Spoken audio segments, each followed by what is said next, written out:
This episode is brought to you by Shopify.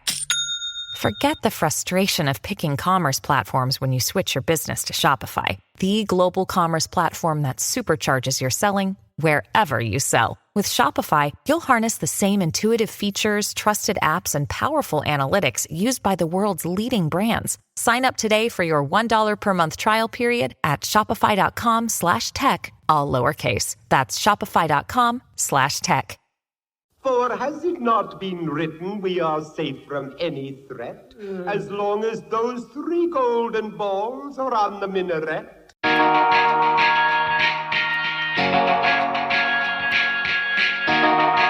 Hey everyone, welcome back to Underrated. This is a podcast where we discuss the films that are underrated, underappreciated, and the ones that have slipped under the radar and passed most people by. I'm Derek McDuff, and I'm joined, as always, by Alan Torres. Hey everybody, how's it going? And Ariel Ortiz. Hello. So every once in a while, we're going to start discussing a film that has been suggested to us by listeners. And this suggestion comes from our live show, and that is The Thief and the Cobbler. This film was a labor of love from the legendary animator Richard Williams, who spent more than 3 decades working on the film. Over the years, hundreds of animators worked on the film, which went in and out of production multiple times as Williams searched for funding. Finally, after his work as the animation director on Who Framed Roger Rabbit, Williams was able to secure funding to finish the film. However, after going over budget and over schedule, the film was taken away from Williams to be finished by the Completion Bond Company quickly and cheaply. As a result, the film was drastically cut down, with the tone majorly changed to make it more in line with the popular Disney animated musicals of the time, and it was also released as The Princess and the Cobbler initially overseas. Eventually, Miramax released a cut of the film in the US, retitled Arabian Knight, with almost all of the voice cast aside from Vincent Price replaced, including both of the titular silent main characters being dubbed over. After years of restoration attempts on Williams' original work print by the likes of Roy E. Disney, a fan restoration known as the Recobbled Cut used storyboards to stitch together a complete version of Williams' original film in full. So with that all said, what did you guys think of the film, and what's your history with it? I'll start. My history is I this is a movie of my childhood, the Miramax version specifically, so I have a very soft spot for that version. I'm more attuned with that style anyway, and a fan of that style anyway. There are moments like watching the recobbled version where I could see like, oh yeah, maybe like that moment, should have been kept in and stuff like that.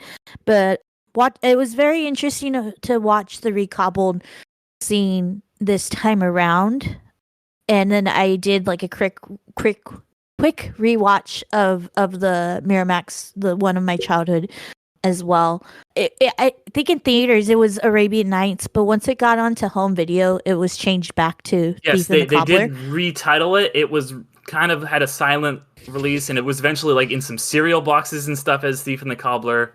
So yeah, it's had a lot of different titles.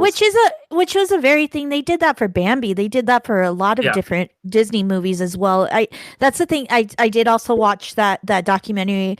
And that's one of the moments where I was like, well, that wasn't as bad of a thing in the late for a 90s. movie that was that recent, though. It was kind of like, because Bambi is like classic, No. They did it for like Lilo and Stitch, or yeah, not Lilo and Stitch, but early late 90s movies. Like speaking of Lion King, they did it for Lion King as well.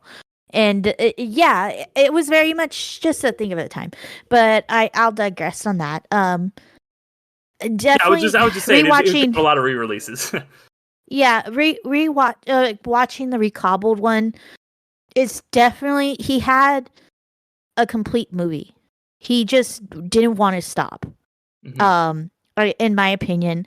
And watching the documentary, which we'll talk about a little bit more, I felt that it was very much a case of perfectionism just getting in the way of doing something, I feel for me, the story overall didn't change much from between the original idea and then to the what was released ultimately.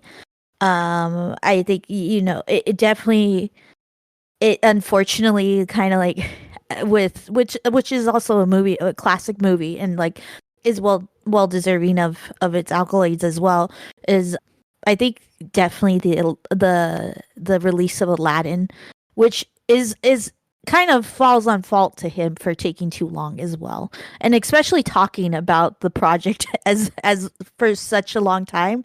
If you want to like, you don't give any it for all future people who want to like make a movie and stuff like that, and it's going to take a lot of time. Don't give away much, Well, I will to say your that, story. I will say real fast that two of the guys who worked on this movie were the character designers of Jafar. So it wasn't just that he was talking about it. They probably wanted their character to be seen. Well, they probably thought this movie's never going to be seen. I'm not like going shade on them. I'm just saying that yeah. these animators, obviously so many people over the decades went through this movie. So many people were students essentially of Richard Williams, that they took that. And Aladdin, which is a favorite of mine, obviously it's a masterpiece, but Aladdin, you can see, is very, very influenced by this film. Yeah.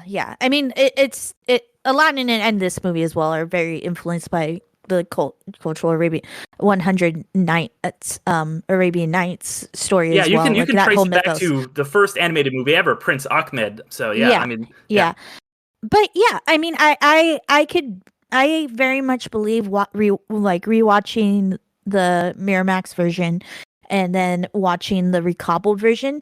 I feel like with the combined efforts of both movies, there could have been a very complete movie. I both sides kind of have their shortcomings. Some additions to the Miramax I actually enjoy a lot over the Recobbled version. I don't get. I like the animation is brilliant, like for sure. But for the Recobbled version, and this is mentioned in the documentary as well. But then it's also we should say as the name of the documentary if anybody's wondering. Yeah, but it's also but it's also what I would see as also being shown by his involvement in Roger Rabbit. I'll get to that, but as he was an incredible animator, very awesome shots, which do carry on, not as length as in the Miramax version, but incredible shots still. Like when I watched this as a kid, it's like I think I watched this like at 5 years old, and it was remarkable. Like it's very vibrant of images and stuff like that. Animation incredible, but I would say that the Recobbled version and this, and like I said, this is something that was mentioned in the documentary. The story wasn't there. It wasn't strong, I would say. It was a very simple story, not much added. And there are elements in the Miramax version that I think actually add to the story, specifically with it being like an Arabian Knight kind of story. I did like that kind of added element of the essentially Tak telling the story, and that felt very much like involved of like an Arabian, like this is Arabian Night story that's being told to you. So I really enjoyed that. I do think that the Tak speaking on camera, you could say, should have been saved for the end, like how the original was, which that original voice actor, very deep voice, a deep voice would not come out of Tak's mouth. Well, like, that was Matthew the joke. Broderick does it kind was of fit. It was supposed to be Sean Connery to record that line, but he just never showed up. Sean Connery wouldn't have worked either. That was the joke, though. It was supposed to be like, oh, this little guy has this deep voice. That was the kind of gag. That's a stupid gag. You want to talk about stupid gags? Look at the Miramax version. That is all full of stupid gags. I'm just saying. Well, I really do enjoy. I enjoyed and continue to enjoy it. I know like people are like, oh, the thief shouldn't have talked. I like the inner thoughts of the thief in the Miramax version. I always have. Kind of sounded like Jeff Goldblum, but it was actually John Winters, who is of another Aladdin connection of Mork and Mindy fame. and also a really great comedic actor on his own right. But I enjoyed that, and so yeah, I think if the combined minds of what was turned in and what was like created, by Richard and all his work, I think that there would have been a stronger movie. I think there are shortcomings in both, but I'm not going to sit here and say that the original is like a complete masterpiece aside from the animation. So yeah. No, I think you're right about that, but definitely. But Alan, what about you? I actually had no idea what this movie was. I never heard of it. When you mentioned it, I immediately thought it was like maybe like a 60s medieval fantasy movie or something. Like, I just had no idea. Like, I thought it was going to be live action.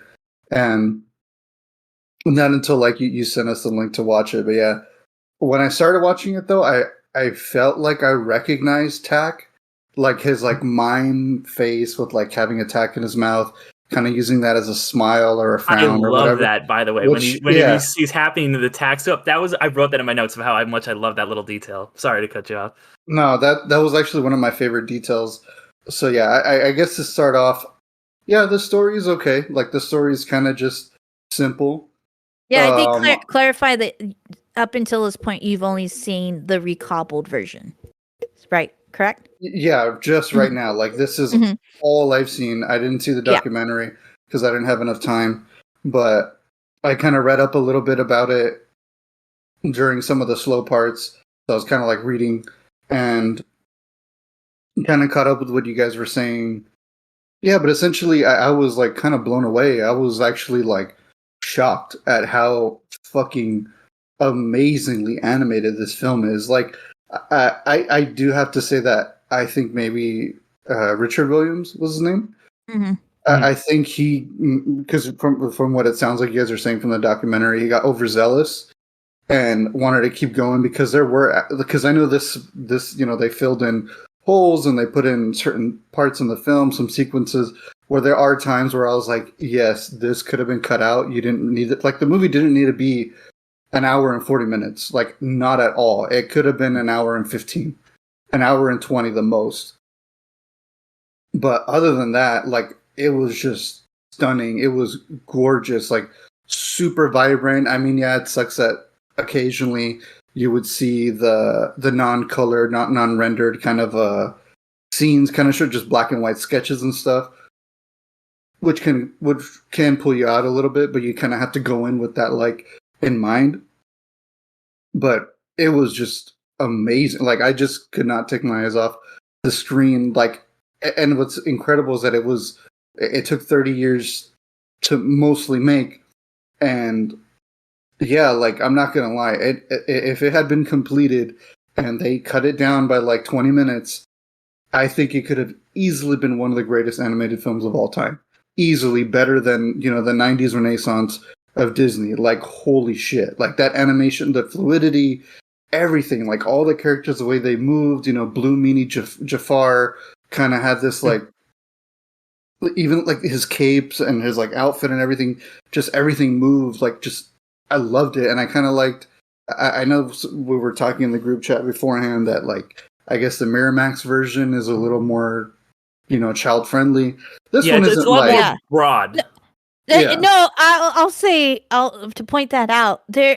That's what was shocking to me. Like, I don't know what Richard Williams, like, was he intending this not to be a kids movie, because it would not have flied. I don't think that. Yeah, this was supposed to be like his like masterpiece of like showing what animation could do. It was not supposed to be a kids movie. Okay, it was supposed to be like a Studio Ghibli kind of animation movie. Like a Princess Mononoke. Yeah, but Studio Ghibli does not cross the line of a man half asleep fondling and pleasuring a woman in a tent.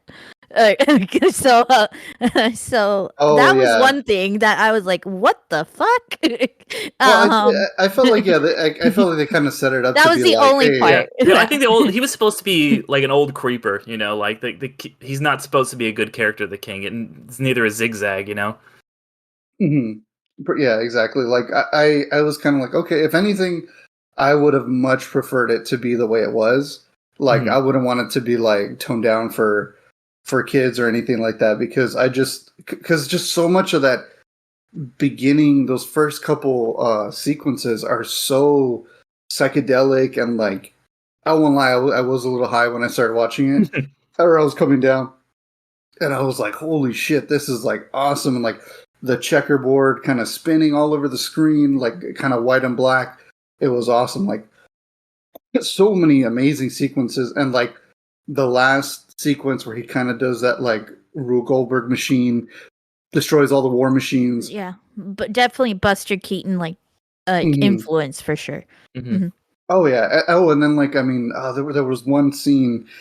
I mean, they I don't know if it was purposely done like that, like because a lot of the music sounded very generic. It just sounded like they took classical, public-friendly kind of music. Like they had like the Night on. Oh my god, what is it called? It's Night on Bald Mountain, but it's a clear spoof of Disney's animation of Night on Bald Mountain, down from the movement. Yeah, my favorite. You know, Chernabog is one of my favorite Disney villains. So I had a great time seeing that part. And then after that, when the thief is kind of flying, it kind of looked like there was a little bit of inspiration from the Fletcher Superman. It reminded me of this one Fletcher animation, where, like Superman's fighting these generic fucking robots, but like the way they flew was very straight, just like how like they just wouldn't move. Like it was very still, but it was fluid. And the way the thief was kind of flying over everybody was the same exact style. So I feel like, yeah, like Ariel said, like there's a lot of influences from a lot of other things, which I thought was super awesome. And if that's what he was trying to show, I mean, he did a great job. And one of the things I really loved was like the 3D effects, which must be insanely hard to do. And it's probably, I can see why they went over budget, because there's just sequences where like they do great little CGI. Even like you can pause any scene or slow down a scene and like kind of just look at it. And every frame, there's something going on, especially when all the war machines were being destroyed. Just so much shit was going on. Real fast, Alan, that's not CGI. That shit is all hand-drawn. That would be CGI today. Yeah. Yeah. Yeah, like that would be, like there's so much stuff like that today, and I think that people might not realize how impressive it is, because you will see stuff like that, and it will be digitally created, or digitally rendered, or digitally repeated, or whatever. They had to hand-draw that all on cells. Which is, it's mind-boggling that they were able to do that. I'm sorry, keep going. No, yeah, it's a painstakingly hard to do. Like, and the thing is, they did it with such fluidity, where I was just like, yeah, there's no way you could have done this. Like, I mean, they couldn't have done it in that time span with like CGI, obviously. But like, even now, like some CGI effects don't even look as good. Just, I'm a big hand-drawn guy. Like, I prefer hand-drawn animation much more. You know, don't get me wrong, CGI animation's cool too. It's just there's something about hand drawn that just hits better. It's kind of, you know, it's weird to say because I'm a big, you know, I love playing video games, but there's just something about like hand drawn, like Cuphead, the video game. It's still absolutely gorgeous to watch, because like they did everything hand drawn, and they did it the way they could, that they did, you know, animators did in like the golden age of Walt Disney animation, like in the 40s, 50s. And that game, like I know they made spin-offs for like Netflix or whatever cartoons, and they look like shit compared to the game because they painstakingly like went out of the way. I mean, I don't know how, maybe they use like a weird CG flash animation for the shows, but like to tie it back to this, it just shows how crisp and how just, it's just so artisan. Like, that's the only thing I can say. It's just so good. I mean, again, no offense to CGI artists or anything. It's just, oh man, it's just so gorgeous to look at. Like, it's, yeah, like I said, I think my only thing is if it was finished and cut down by 20 minutes, easily a masterpiece. Easily. Yeah, no, and I think you guys are both right about all of that. Like, Ariel, you were saying that, you know, I don't think the story doesn't really change that much. This story is pretty simple in either version, and there's talks about, like Richard Williams had kind of talked about, like, oh, like I want to, you know, it's going to unravel like this great detective story at the end, and that was clearly never going to happen. But for me, that's not really what the difference is. And I'm not trying to say like the version that we saw as kids was used, because I remember like really like digging this movie too when I was a kid. Like it was always this kind of like weird movie that I would see every once in a while pop up. You know, I remember being like a kid at a wedding and like all the kids were watching this movie, and me and my friend, even when we were in high school, me and my friend John would just be like, the golden balls. We would always do like that impression. Yeah. It was a weekly watch for me. Yeah. For like about a year. Yeah. But you know, later on, I kind of found out the history of this, and just like I was saying, all the insane work that went into it. And yeah, it is something where you're like, who knows if this would ever been finished. He seems like someone like a George R. Martin he's like, no, I've got to keep writing, and it's just he keeps working and working. It's never going to be done. So I have opinions on that, and I do feel very bad about all the animators specifically and their treatment, not just from like specifically like Richard Williams, like wasn't the greatest boss. So it's like he like fired people for trying to like he was spend kind of time with their wife. He was a dick. Yeah. But so I want to throw my kind of 2 cents into that of and comparing it to the experience that he with his involvement on Who Framed Roger Rabbit, because that in itself was an incredible masterpiece of animation. They what's that word? Revolutionize that kind of art form of like essentially rediscovering a different type and developing a different type of rotoscoping, which is an incredible art form to do in itself. And so, but you got to compare. They did that movie timely. They did it well. So what I believe that could have benefited the Thief and the Cobbler itself is he could have been the origin, come up with the ideas, but have like essentially a project manager to manage him kind of thing, like have not him be the director, but have somebody else be the director, have somebody else, okay, we got to drive this thing, we got to push things through and kind of thing, because he kind of got into his mind. They almost did that. They almost, when the Bond company took over, when he didn't, because that's what basically happened is once this movie ended up being so overdue, all studios do this, like a standard thing where it's like, okay, we've got to finish it by this time, come at this budget, otherwise like a Bond company will come and like complete the movie, which is something that almost never happens, but it happened on this film. And one of the things that a pitch was made was, okay, we're going to keep these people working on it, but we're going to bring in Terry Gilliam to kind of oversee it and finish it. Yeah, who would have fit? Because while I'm watching this movie, I'm like, this is like Terry Gilliam, like Monty Python moments. They would have done it, and it would have been great. He would have got them to like it's just like, it reminds me a lot of the ILM documentary on Disney Plus, where they were just kind of like go way behind schedule and just they were doing all these groundbreaking things, but they were taking forever. And then they got on a tight schedule. George Lucas came in and was like, you got to finish this up. It was basically like kind of shitty to John Dykstra, but like whatever. And they did get it completed, and it was amazing. And if Terry Gilliam could have done that with this film, it would have been this fucking epic masterpiece, like Alan was saying. But the Bond company rejected that pitch and was just like, no, we're just gonna farm it out to like studios in like one scene in studio from Hong Kong. We're gonna get some Don Bluth people to work on this. We're gonna do, and it came out how it was. So there is an alternate history that could have happened with that. But I think Richard or somebody on his team should have recognized this like years ago. Like how many years does it have to take you? Especially, I think his downfall was signing the deal with Warner Brothers. I know that it was money needed and stuff like that, but you can't, at the end of the day, you have to create a product, and that product needs to come out. And if you want it to be a passion project, then keep it a passion project. But if you want it to, and have it accept that it's going to take decades, to do.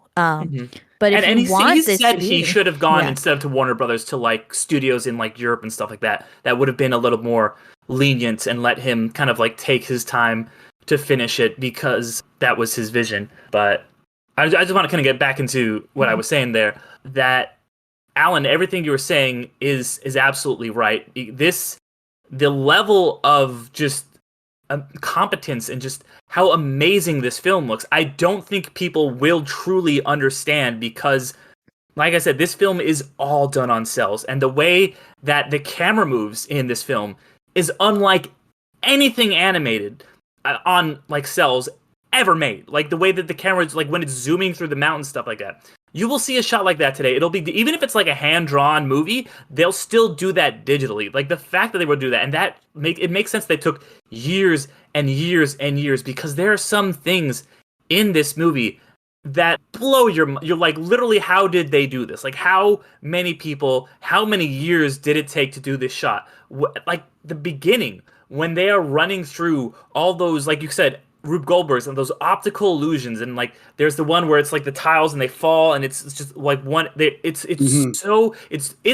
literally, this is like a piece of art more than it is a movie to me. It is just like this kind of moving masterpiece of just, this is this style of artwork that we have seen utilized in this way that you don't really ever see. And I think the only place that gets close is Studio Ghibli, but even Miyazaki has done digital stuff like that, and credit to him, because he does get his movies actually finished, even though he does also take years and years and years to do his movies, and they always kind of fall behind and stuff like that. But God, this movie looks so incredible, and the fact that, I just want to point this out, this is also animated on ones. And for if anybody's listening who doesn't know what that means, a lot of film is animated on twos, which means that every 2 frames you'll see a new drawing.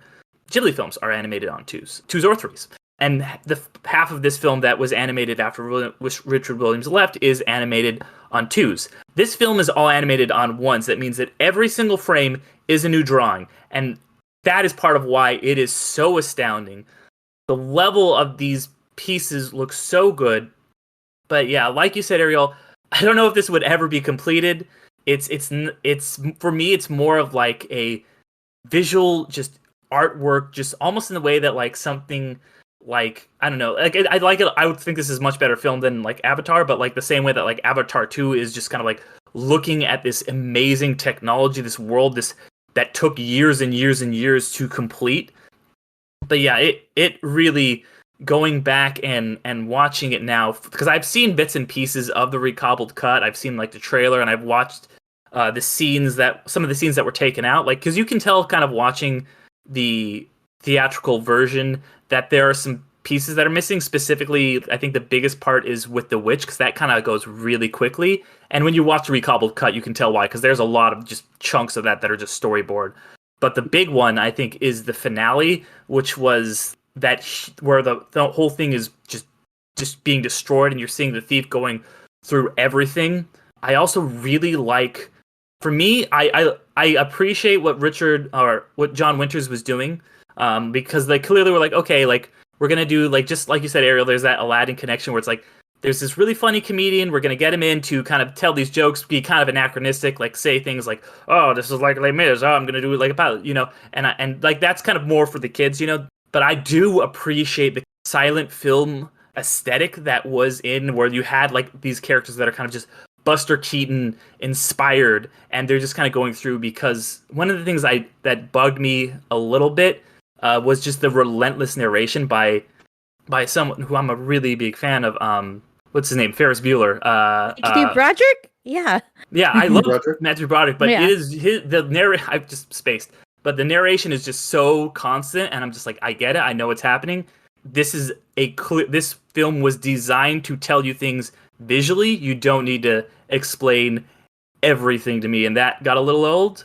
I do want to say, and also the same thing with, they also added Fido.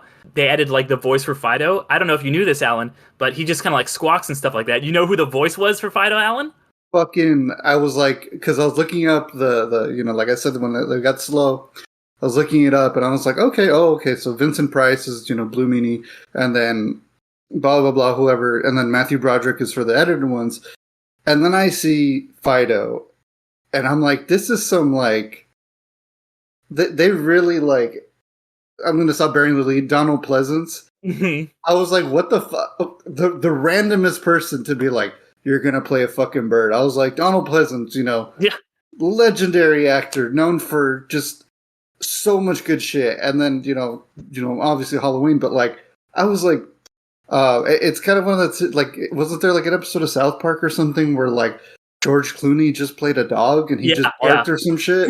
I was like, okay, fuck it. Maybe that's the joke. Maybe in the credits they meant to be like Donald Pleasance, and like the audience are like, who's he playing? Oh, is he like a villain? And it's like, he's a bird.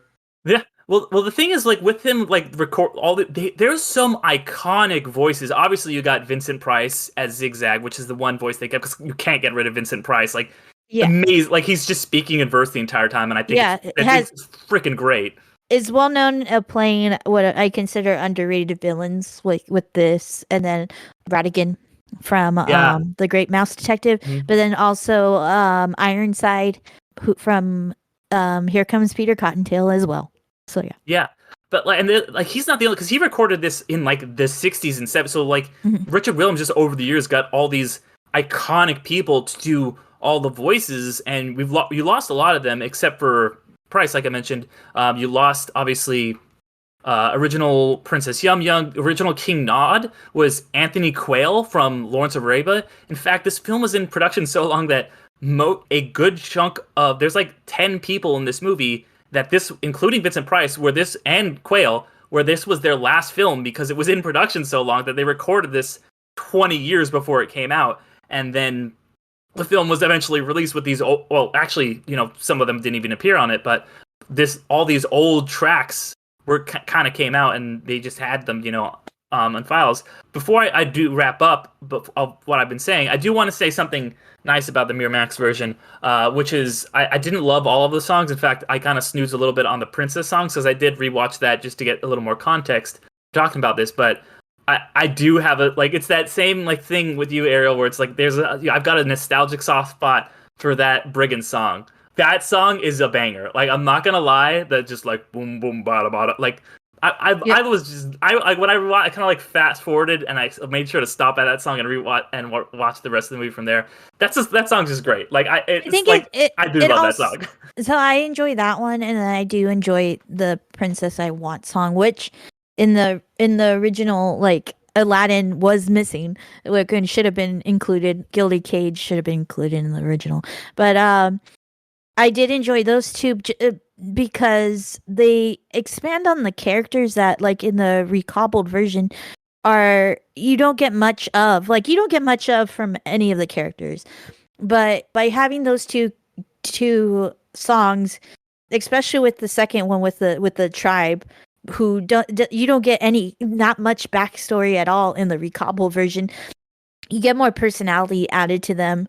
You kind of, with that song for that outcast tribe, you kind of like, the Brigands. Oh, the Brigands. You're like, oh, they just like they just failed at one time, and like now, like, they shouldn't be exiled, and they should, like, they're good guys and stuff. So you get to care for them a lot, and yeah, like, so I do agree with you, like, that part, that song in particular, like, adds a lot to characters and stuff like that. And it's just fun. It's just honestly super fun. Like I was not gonna lie, because that was the one thing I was like, when I was watching the Recobbled Cut, I was like, oh yeah, I guess that song was added later. Oh, it's a bummer. Like, that was the one thing that I was like, oh man, I do miss that. Mm-hmm. I won't lie, I'm kind of glad I saw this version. I swear, I think I might have seen it, because like I said, the Cobbler, his face was so like it unlocked a memory, but not a complete memory. Like, I think maybe I saw it in passing as a kid. It was always on in the background at one of your friends' houses or something. I feel like it was just on in, like, you would see it like in somewhere like I said, like at that wedding I was at, just like for some reason all the kids were just like hanging out at a wedding, and they're like, yeah, let's just throw on this one. It's just one of those like random weird movies from your childhood that you just, it's like there's some core memories there, but you can't exactly unearth where they're from, I feel like. Mm-hmm. No, yeah, but no, I actually kind of prefer that I didn't hear any music.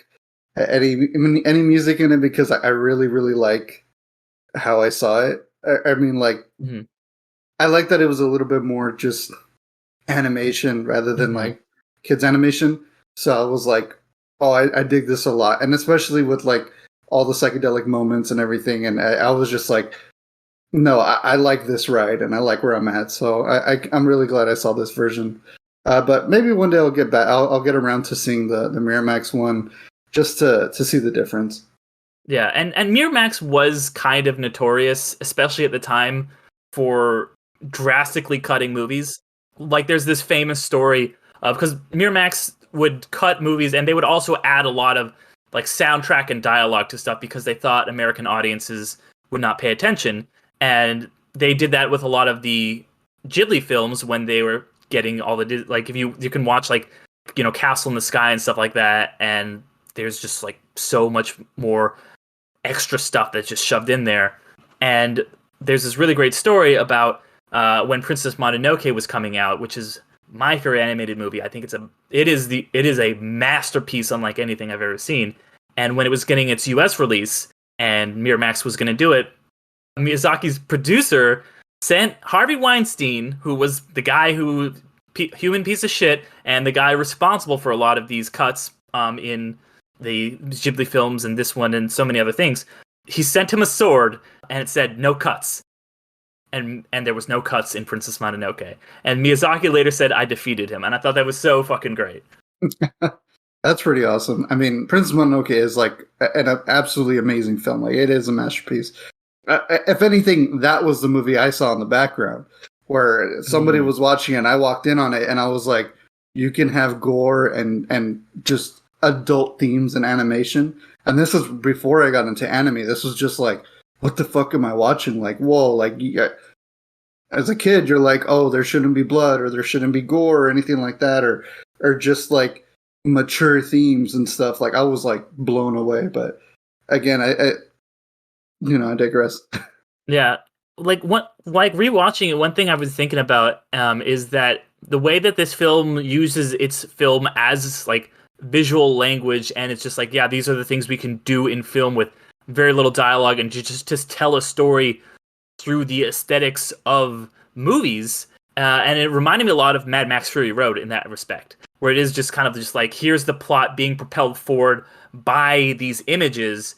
And because one thing I do a lot is when I edit this show, I'll be like listening to it and editing on my laptop, and I will like to have something visual on in the background for me to just kind of like glance up at or something that is visually very compelling, but I'll have it on mute because I don't want to be listening to it and I don't want to be distracted. I don't want any subtitles or anything. So some movies that I've done that, like with Mad Max, In the Mood for Love, and I think this is honestly, I'll probably throw this on while I'm editing this episode because the way it really does feel like a Mad Max or like a silent film where it is just propelled by these incredible visuals. And I just keep thinking of that scene where he's running, you're seeing all the spirals. It's just, even if you don't rewatch this movie, everybody who's listening, just look up those scenes. Just watch the trailer for the Recobbled Cut because it will blow your fucking mind. Absolutely, I agree. And it also reminded me, I need to go back and finish it, but another visual film that just came out not too long ago is Mad God, where that one has been in production. Well, I think Phil Tippett's just been working on it on his own for like 30 years. And that one, I mean, I will say when I was watching it was kind of slower. It's not as, all over the place and really vibrant. It's a lot more darker tone, but it still has like, it's still one of those pieces where like, even though I was kind of like sometimes a little bored, it's still gorgeous and wonderful to watch. Like, I was like just blown away about its own like, stop motion and the art that goes into that. So if you're ever feeling that same type of thing that you're like, I want to watch something that's just a visual story, there you go. You got a Thief and the Cobbler, and then you got Mad God. I always appreciate films like that. And I think that's Oh, sorry, I didn't mean to cut you off. Oh, no, sorry, go ahead. I was going to say, I think that's a really apt comparison because I think Tippett, like Williams, is this guy who is just the master of his craft. And he, like you said, was working on this film for so long. And then after Jurassic Park, I think he was kind of like, all right, I'm kind of done with this. I think that stop motion's kind of done. It's on the way out. But he came back to it years later. I think the pandemic was, he was like, I'm going to go back to this and finish it. And both of these guys have been huge names in the industry, but they never had their like thing. There's never been like Richard Williams he's always been like, oh, the guy who worked on Roger Rabbit, or the guy who did the openings to Pink Panther, or the opening to like what's new. He would do these all those. You don't see him anymore because it's now like credits now are kind of boring and they're all CG or whatever. But like when you would see these great animated openings for movies, he did so many iconic ones in the same way that Phil Tippett has worked in the industry for so long doing Jurassic Park and doing all these great like different stop motion things. Williams worked in the industry, and they're both Oscar winners. You know, they've both won Oscars for like shorts and stuff like that in the same way. So I think that's a really good comparison. Man, I do miss animated intros. Holy shit. Like, right? I really miss it. Every time, like, you know, I mean, I like all three of us, you know, I think Derek's the most prominent of us being a writer, but I think all three of us, you know, we have our ideas, we write. Like, even on my phone, I have plenty of fucking story ideas that I never got around to, like, getting to it, but I usually write with, like, music playing, and, like, the first fucking thing, I usually think of an idea of a film, and the first thing I think of is, like, I want to have, like, an animated title sequence, and I want it to be like this, to the point where I start kind of directing that in my head of how I want it.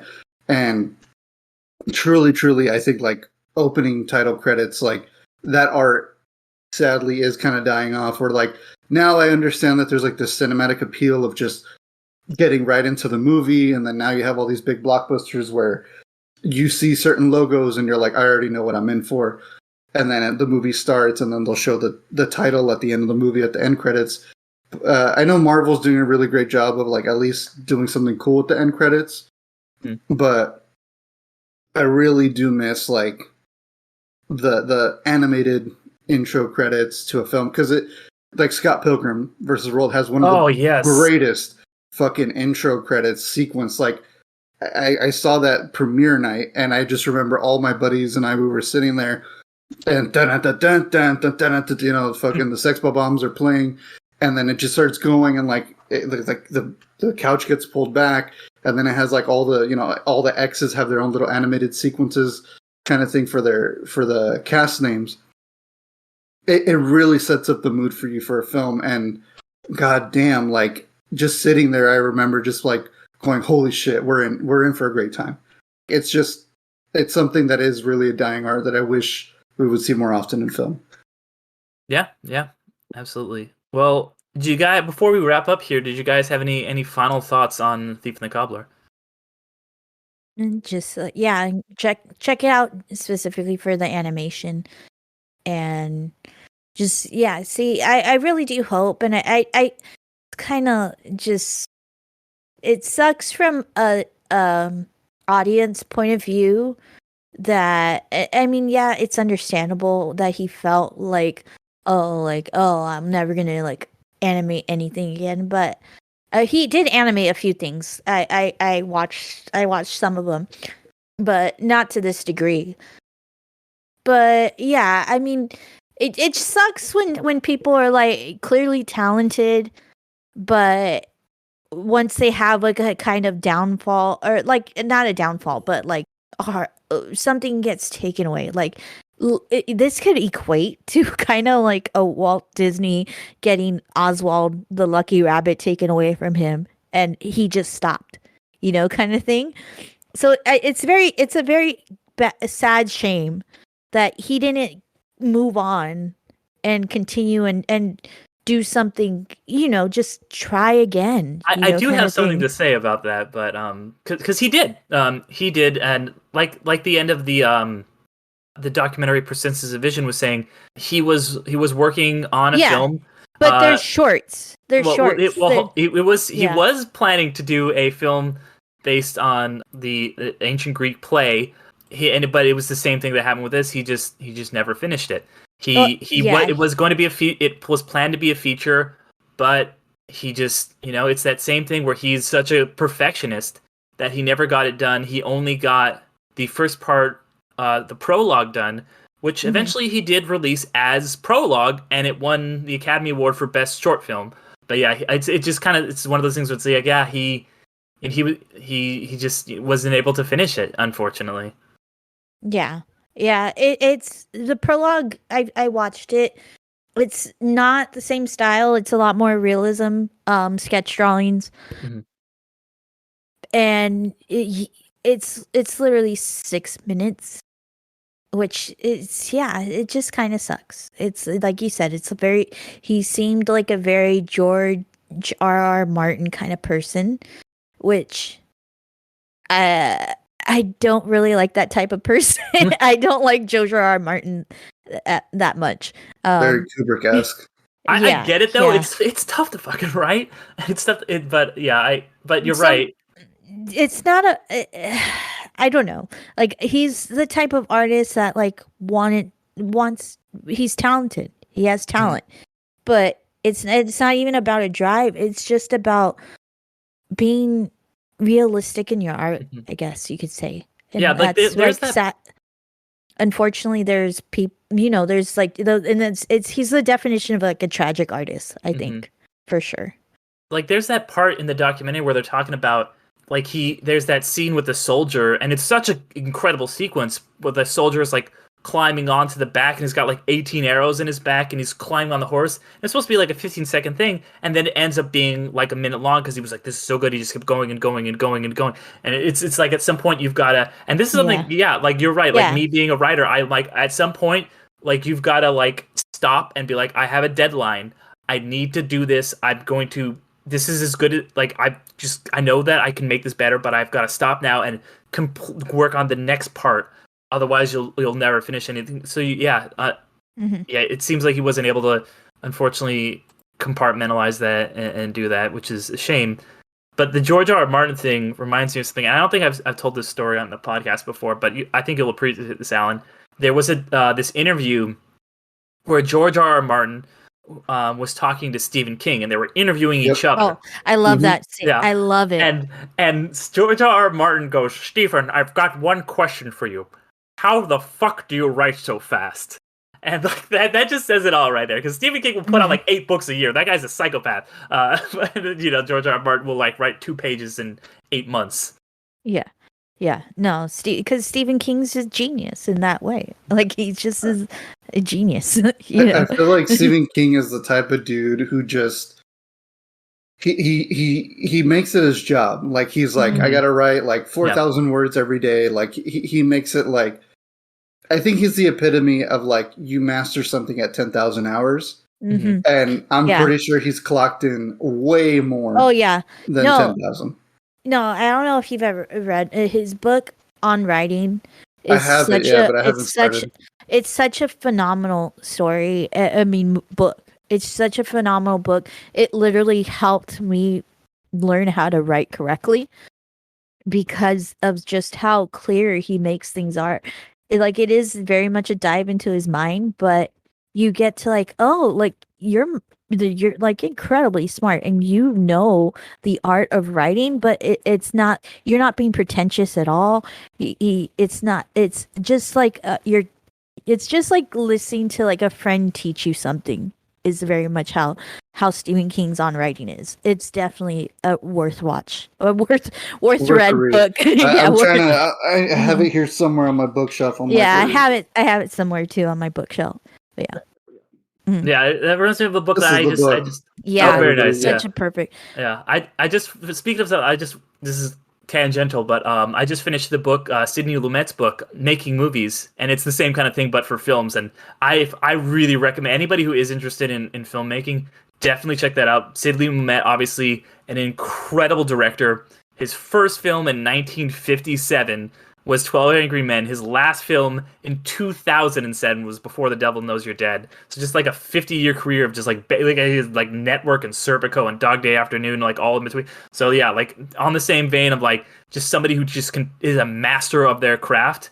Like if anybody out there wants to like read a really good book on making movies, read Making Movies by Sidney Lumet. I would recommend Stephen King's for if you're a screenwriter also, because just how thematic his writing is, for sure. No. I would recommend, there's this one documentary, oh my god, I never saw the whole thing, but oh god, what is it called? It's like Filming America or something like that. It's like these two just guys who just love movies and they document themselves making a movie, and there's sequences where it just shows the process of making a film, and they make Is it so fun. American Made? American movie. I think it's called American. Yeah, movie. American Oh movie. shit! There you Okay, go. okay. Mhm. I haven't seen that, but I've heard Yeah, it's really good. pretty They're good. like they do it on podcasts like it's 1999. Elijah Wood did an episode on that. So Mhm. Nice. Yeah, I think I think I heard about it from James Rolfe. He's the Angry Video Game Nerd on YouTube from Cinemassacre and stuff, and that's like one of his like most favorite films. And that guy's like a massive cinephile. And like anytime, one of my favorite things to watch from James Rolfe is when he just talks about film, because his video game stuff is funny, but he knows film, and like this guy has watched probably more films than like all three of us combined times 3. Like that dude, that dude's a madman. But like he brings it up all the time, and I think he even used it as influence for like one of the films that he was able to make. But I would definitely, I think it's American movie. It's American movie, yeah. American movie, yeah. I think one of the guys passed away recently too, maybe like in the 1 or 2 years ago. But yeah. I mean, I that's the thing. I love movies like documentaries about movies are always so like that's why I really dug Persistence of Vision like about this one. It's like Abed from Community. He's like, yeah, everyone knows that Hearts of Darkness is better than Apocalypse Now, and like that seems like a joke, but it's true. Like Hearts of Darkness is fucking incredible. No, I'm a big fan of that too. I agree. Yeah. Any final thoughts here, guys, before we wrap it up? I guess like. What is like your guys' go-to animated film? That's the only thing I guess I can ask. Like that you feel is almost on par with like the direction of it and like the styling, like how much of the craft goes into it. Where you go, this was like all the love was in it. Yeah, my favorite is Lilo and Stitch, but a movie that I literally like. It was just because it hit at that time, and we just watched it almost every day in band class at the end of the year, 1 year in junior high. And I think I never got tired of it. I still never get tired of it. I could rewatch it over and over again. Is The Incredibles. It's such a masterpiece of a movie. And like you could I watched it, I think, for a solid month. Back to back to back. We started it from the beginning each day, so we like essentially like ended at the same point. And we never complained. We never got tired of it. It was always like, yes, like this. I remember when that movie came out, and it was just like, this is the epitome of like cartoons. Like this is such an incredible movie. Like not pun unintended, but yeah, like so The Incredibles is one for sure. And then from then it's like just like being in the mood for a movie of like holiday movies. Usually like here, like I mentioned with another Vincent Price one, Here Comes Peter Cottontail is always a fun one. And yeah, but I think The Incredibles is going to be the one that I could like pop in and just watch. I know at one point I think I could trigger it back into it. But at one point I could word for word recite that movie. And I think I could still like, it might take like it might kick in at the 10-minute mark, but I think I could recite that whole movie. That movie is a fucking masterpiece. That's probably my favorite Pixar movie, which is saying a lot because I goddamn love Pixar, and Toy Story 3 exists. But for me, I think of the Disney movies, like Mulan is flawless. That movie is so goddamn good, and it just you were speaking about like a shot of the mountains, and I was gonna say like I think Mulan is the one that comes like closest to that. Like just that shot. Mulan does some really like they do some digital stuff in that, but it does look seamless. Like it looks incredible. I love the way too. Like a lot of the movies, a lot of the Disney Renaissance movies owe their heritage to this movie in that this tried to emulate that Arabian style. A lot of the great movies in the Disney Renaissance emulated these styles of where they were set. Obviously, Hercules was supposed to kind of look like the art on pots and stuff like that, and Mulan does a really good job of emulating the art of ancient China, and it's also just like a flawless movie. Like it's so good. The character arc that she goes on is so incredible, just of self-realization and everything. Coraline, fucking banger. Coraline, so good. Technical marvel and Neil Gaiman just adaptation. But I mean, it's gonna be the same one. If I'm giving you my real answer, it's the same one that I brought up like 5 times. It's Princess Mononoke. That movie fundamentally just has changed me as a person. It rewired my brain. That movie, more than anything, has had an effect on me as like a writer, like in the way that I want to tell stories, in the way that I see the world. It's one of those movies that I can vividly remember watching it for the first time. It was for my old roommate, one of my best friends in high school. Like he was in the Japanese club and he's like, you got to watch this movie. And we watched it on the big screen up at the campus. And I was like blown away. I was like, nothing will ever be the same after watching this movie. It's a movie that I still watch 2 or 3 times a year. They're doing it. Shout out to our friends over at the Frida, the local independent cinema we've got here. They're going to be doing the Ghibli Fest. I'm going to be seeing it at least once up on the big screen. I always do love to go see that movie when it's playing theatrically.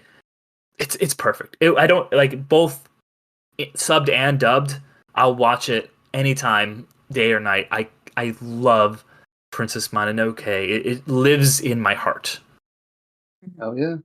Well, for me, it's not a movie I rewatch frequently because I just because it is a very, as my girlfriend had mentioned it, she's like, "Oh, that's a movie," and we had talked about it before. It's actually on. I think we did it on You've Never Seen, so go check that out if you want to hear us talk about it. Is Akira? Yeah. It's just fucking. Just so well animated. It's animated on ones, Akira. Shout out. See, there we go. I fucking knew it. I knew it. But how long did it take? Oh god, yeah. They got through it, man. They got through it pretty quick. But yeah, man, that film just. They had a manga to trace over to. That's true. Yeah, they really, and I mean the writer and artist of the manga. I think he directed the film as well. So he kind of. They had a lot of help. Direction already. Yeah. Yeah. Yeah. But no, it's just gorgeous, just stunning. That's a movie I kind of want to save to watch from the big screen because I've never had a chance to do it. And just hopefully, our friends out at Frida do it too. But yeah. Yeah. Very nice. Well, everyone, thank you so much for listening. As we said, we are the Undercast company here at Underrated. And yeah, we do some other shows as well. If anyone wants to check out our other shows, Ariel also has the aforementioned You've Never Seen, which comes out on the first of every month, where she will take us into the world of a movie that we should have seen by this point, or sometimes we will introduce her to a movie that she should have seen, a cinematic classic or just a piece of pop culture, but something we can then, after we've seen it, say, now we've seen it. There's also a couple other podcasts that I do. Every day that this comes out, I am also I'm a co-host on my friend Damien's show, Can I Say Something? Which kind of is like a just kind of general what we've been watching type show. And then there's also Infinity Stones and Dragon Bones, which is whenever there is a new MCU property that comes out, movie or show, I get together and grab some people. Usually it's you guys, or it can be any number of people, and talk about the property, and that's a lot of fun. And then, like I mentioned at the beginning of this show, this was a listener suggestion. We are going to be trying to do that more. One way we are going to be doing that is that we have a Patreon, and we just added a new tier where if you are a $5 patron, it's only $5 for our highest tier, so very affordable.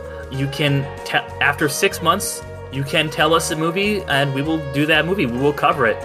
So if you do really have a movie that you want to suggest to us, you can always suggest it, and we might do it. But if you want to guarantee that we'll talk about it, sign up for our Patreon, and we will talk about it. We'll do it as our next one, like after you hit the 6 months. We'll exactly. Do it Yep. So really looking forward to that. We do have somebody who has signed up already, so they are an official producer now. So thank you. So hopefully we'll be getting some more of those in the past. We have a lot of great patrons over there.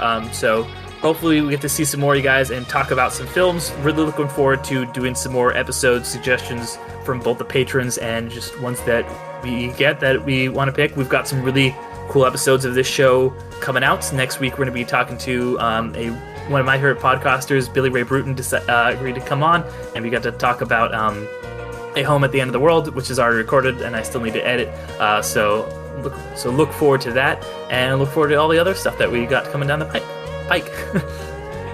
Symbol. Thank you so much, Yeah. you guys. And thank you for the suggestion. We really, really appreciate it. Can't wait to hear from you guys again. And yeah, that's us signing off. Take it easy, everybody. Bye. Thanks for being amazing. See ya.